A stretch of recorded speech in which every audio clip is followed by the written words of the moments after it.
this is where we're at. And it's something that I spent a lot of time, looking at a couple of years ago, which was, what we call markets in play. So which market is in play? Now, there's different ways to gauge this. The important aspect to look at is if I am, for an example, if I am a momentum trader, okay, so I go with the flow. I like trading markets that, have positioning in. I like looking for breakout trades. I like looking for stop runs. I like looking for, continuations of trend, day two trend, any kind of strategy that's related to momentum, okay, and momentum continuation. I've got to develop a grid. I've got to develop an approach to determine when that market is sort of almost meeting a predefined set of characteristics. Okay, so if I'm a momentum trader, these are the predefined characteristics I'm going to lean on today to determine if a market is in play. In other words, is that market's conditioning, sort of good enough for me to be able to deploy capital into it? Okay, so have a think about that, because that's quite a powerful concept. And again, most people don't think about the markets in this way. They just merely think markets, go up and down. Okay, they go through phases, they go through cycles. Sometimes there's high volume, sometimes there's low volume, sometimes there's high volatility, sometimes there's low volatility, sometimes there's initiative, and sometimes there isn't. Now, when these three characteristics are playing out in the markets, you're going to get better breakouts or better momentum plays than when they're not there. Okay, and that's why we call this the market in play grid. Okay, and I'm going to show you how this grid works. And what we're going to do is we're going to do the comparison. We're going to have a look at euro against the dollar and gold against the dollar. All right, nicely correlated type markets, both dollar based. One can argue that gold is more of a risk-off barometer, but in actual fact, euro has been a little bit of a risk-off barometer as well for the last 6 to 12 months. So very highly correlated markets, and this is a good way to look at it. Okay, so we can see the difference between the two markets. Okay, so let's go to it. Let's get a chart up and let's start with the volumes and the volatility and the initiative. I'm going to show you what they look like, and then hopefully by the end of this little practical example, you can get an understanding of how you can potentially assess which markets are in play. Okay, so this is the euro dollar. So I'm going to call it 6E because that's the generic code for it, 6E for euro. And what we're looking at is a number of facets. Okay, number one, in the top here, we've got the average daily volume. Okay, so right over here, you've got volumes. Now, straight away, and this is where moving average lines are good. Okay, I do use moving averages, but I use them to give me context. Okay, so note the moving average line is downward sloping. In other words, since March, since the rollover, this is the rollover. Okay, but since pretty much that rollover, we can see that volume is just steadily decreased, flatline, and now it's starting to decrease again. Okay, so we can very, very easily see that we dropped off from an average of around about 200,000, even an average of 200,000. We could see we're now trading an average of 150,000. So volumes are dropping off. Okay, and if you don't think that's significant, it's a 25% reduction in volume, from the March sort of average. Okay, so it's significant. We pay attention to it. So we go and we make a note, minus 25%. Okay, we then look at the sort of the ranges. What were the sort of the expected average ranges are? Again, if we exclude that because of the roll, we can see sort of around that end of March or February, beginning of March, we can see somewhere around that 55 ticks, 55 pips, and we can see now that's dropped off down to around an average of 50. That's about 60 pips, and we can see since sort of that time frame, we've dropped down to around 54, 55 pips. So we can also see the range, the average range, starting to contract slightly. Okay, now again, if you don't think that's significant to go from 60 to 55 pips on average, okay, we're talking about call it an 8-9% drop. Okay, it's an 8-9% drop in the potential for opportunity. Okay, and we need to be aware of that, because that, call it minus 9% drop in range, those 9 extra ticks is what ultimately could define our month or could ultimately define our year. Okay, so we have to be alert to these metrics. We can't just blindly trade. Now, let's look at price change or volatility in price. Now, straight away, if you observe this, sort of what we've seen since April, notice the amount of overlap. Yes, prices navigated from 112.75 to 113.66. So we're stuck in a 90 pip range. But again, we've been in this range for almost an entire month. 90 pip range for a month.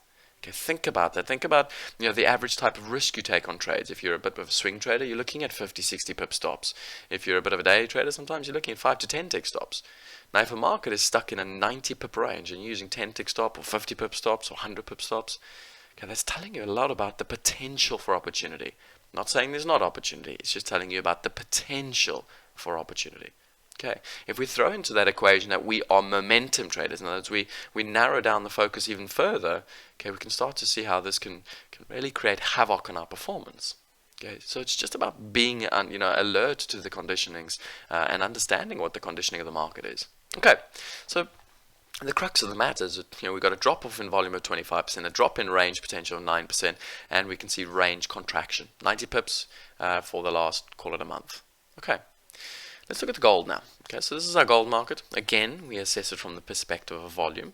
Ignore the roll. Okay, we can see obviously that volume is dropping off. Okay, again, very similar to the euro, nice aggressive drop off in volume.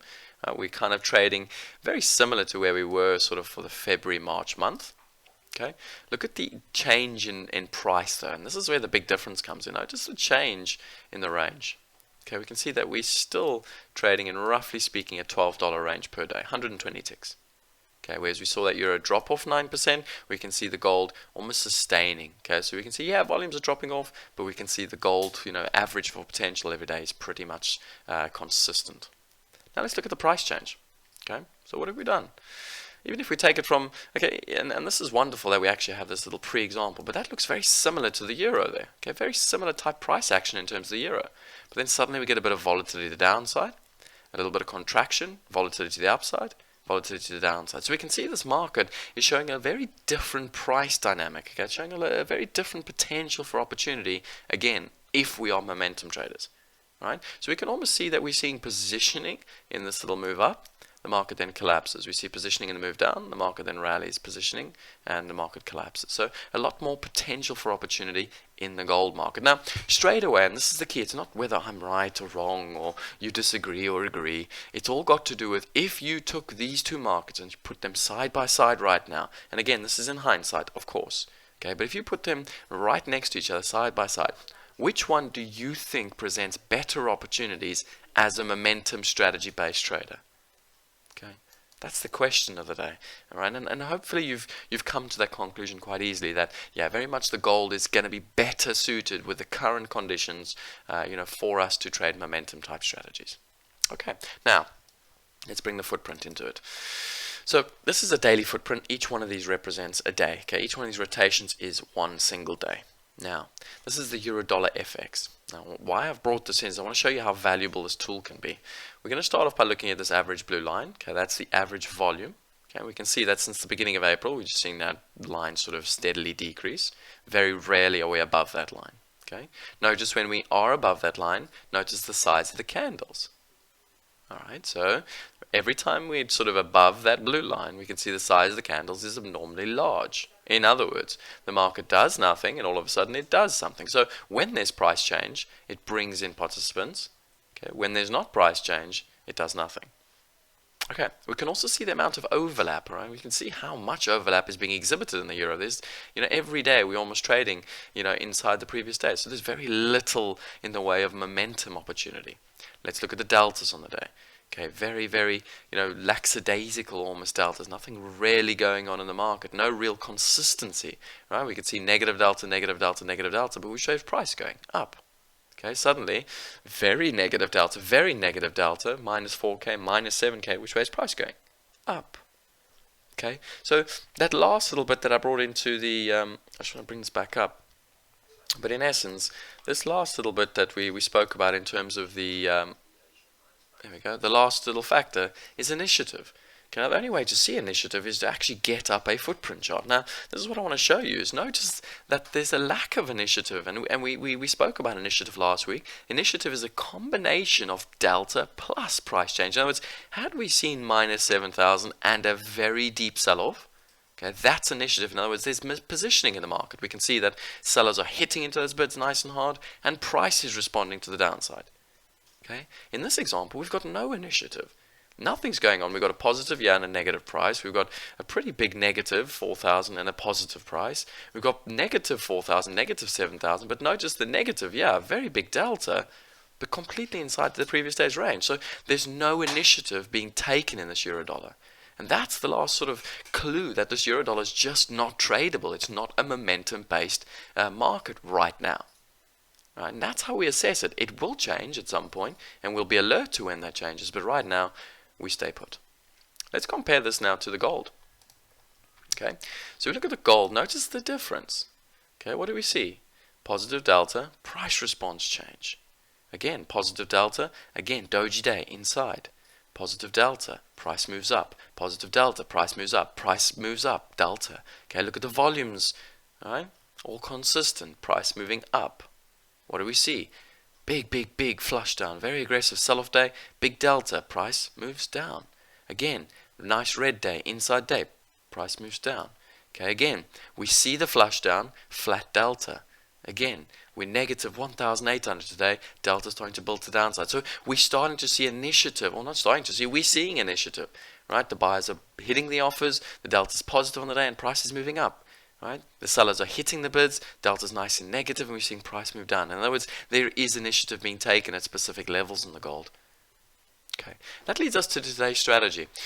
So what we're looking at is obviously, it's nice to have this up on a daily as well. We've obviously inside in terms of gold, we're now approaching, the sort of the beginning of April's lows around that 1285. Again, we're looking for the potential for a breakout trade.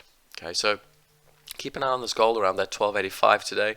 We have got a nice little, area there. We can see the buyers did try and defend that, but we have got some very nice aggressive, shorts starting to build in this market. So keep an eye on that over the course of today, and hopefully that presents an opportunity to the downside.